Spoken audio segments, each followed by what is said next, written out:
Bonjour à tous, je vous propose aujourd'hui de découvrir ma recette du carrot cake. C'est un gâteau qui est riche en saveurs et en épices, c'est d'ailleurs mon gâteau préféré. Donc on va commencer tout d'abord avec la liste des ingrédients qui s'affiche à l'écran. On aura besoin de 4 œufs, de farine, de poudre d'amande, d'un petit peu de sucre, de beurre, de noix, de carottes évidemment. On aura aussi besoin d'épices, donc de la cannelle et du 4 épices, du fromage à tartiner, du sucre glace et du jus d'un demi-citron. On va tout d'abord commencer par séparer les jaunes des blancs pour par la suite monter les blancs en neige. Donc j'utilise tout d'abord 4 œufs et donc je les casse dans 2 récipients différents. Il n'y a rien de compliqué. J'ajoute ensuite du sucre. J'ai opté pour du sucre de canne, mais vous faites avec le sucre que vous préférez. Et donc je mélange bien, je fouette de manière à blanchir un petit peu le tout. Ensuite, il faudra ajouter le beurre. Donc je pèse 100 g avec l'aide de ma balance. Et je place le tout au micro-ondes pour faire fondre le beurre pendant environ 1 minute. Une fois que le beurre a bien fondu et qu'il a un petit peu refroidi, je l'incorpore à mon mélange sucre et œufs. Maintenant, on peut intégrer la farine, donc il vaut mieux le faire petit à petit pour éviter les grumeaux et je mélange bien toujours avec l'aide de mon fouet. J'ai opté pour de la farine classique. Maintenant, je rajoute également la poudre d'amande. J'aime beaucoup en mettre dans les gâteaux et notamment dans celui-ci.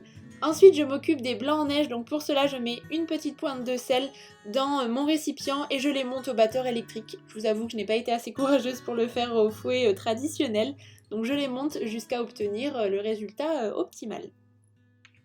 Je les incorpore ensuite délicatement à ma pâte et je le fais avec une maryse pour éviter de casser les œufs. J'aime beaucoup cette recette parce que ça permet d'avoir un gâteau assez aérien et plutôt léger. Il est maintenant temps d'ajouter des épices, évidemment. Donc je place une cuillère à café de cannelle et une cuillère à café du mélange 4 épices. Après, c'est à vous de voir en fonction de vos goûts si vous aimez plus ou moins épicé, parce que la cannelle c'est quand même assez particulier, mais moi je me régale personnellement. Ensuite, on va évidemment s'occuper des carottes. Que serait un carrot cake sans carottes? Je ne sais pas. Donc dans un premier temps, je les pèle à l'aide d'un économe. Et je les râpe tout simplement. Vous pouvez le faire avec un appareil, moi j'ai utilisé une râpe traditionnelle.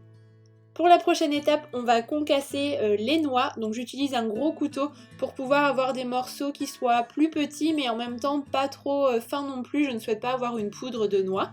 Et puis je peux ajouter par la suite les carottes râpées et les noix à la pâte et mélanger le tout pour avoir un résultat plus homogène. L'appareil est prêt, je peux maintenant le placer dans mon moule à cake que j'ai au préalable beurré pour éviter que cela ne colle. Et ça part au four pendant 40 minutes à 180 degrés à surveiller. Je profite de la cuisson pour m'occuper du glaçage qui sera placé sur le gâteau. Donc on utilise tout d'abord du fromage à tartiner, du sucre glace et je prends également le jus d'un demi-citron. Ça va apporter un petit peu d'acidité, ça va contraster, apporter du peps en même temps au gâteau. J'aime beaucoup moi ce mélange. Et ensuite je mélange le tout pour avoir quelque chose de plus lisse. 40 minutes plus tard, le gâteau est maintenant cuit. Vous pouvez voir qu'il a une jolie couleur dorée et l'odeur qui s'en échappe est absolument divine. Vraiment, c'est un vrai régal.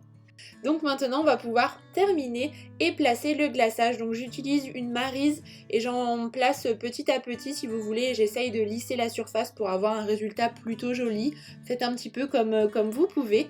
Et une fois que c'est terminé, j'ajoute quelques noix sur le dessus. C'est plus pour le côté déco et puis ça rappelle puisque c'est l'un des ingrédients de notre gâteau.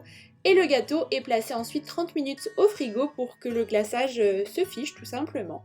Et voilà, la recette est terminée. Maintenant, vous n'avez plus qu'à vous régaler. C'est un gâteau qui est moelleux, vraiment épicé, riche en goût. Vraiment, je l'adore. Donc n'hésitez pas à me dire si jamais vous reproduisez cette recette, à m'identifier sur vos publications.